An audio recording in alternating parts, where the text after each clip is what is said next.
หอมกลิ่นลำดวนหมู่มวลพิษา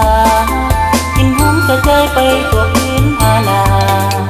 กลิ่นหอมกระจายไปทั่วพื้นอาณาแต่บ่หอมโสภาเหมือนกลิ่นแก้วตาที่ผ่านไปหอมกลิ่นนวลน้องงานงน้องฟ้อนลำวงผ่านมาครั้งใดกลิ่นของนางหอมละมุนละไมกลิ่นของนางหอมละมุนละไมหอมติดอกติดใจ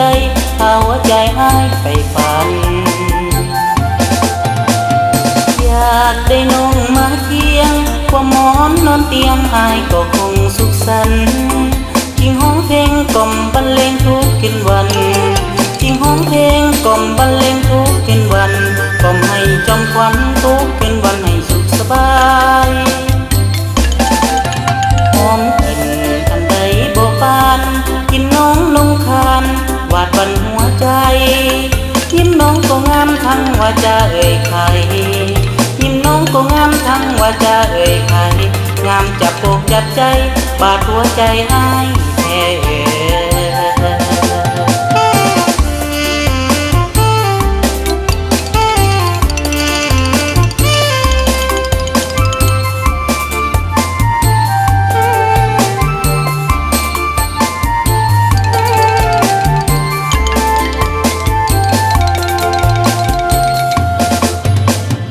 อยากได้น้องมาเคียงความหมอนนอนเตียงอายก็คงสุขสันต์จริงห้องเพลงกล่อมบรรเลงทุกคืนวันจริงห้องเพลงกล่อมบรรเลงทุกคืนวันกล่อมให้จอมควันทุกคืนวันให้สุขสบายหอมกลิ่นอันใดบ่ปานกินน้องนงคานวาดบันหัวใจยิ้มน้องก็งามทั้งว่าจะเอ่ยใครยิ้มน้องก็งามทั้งว่าจะเอ่ยใครงามจับอกจับใจ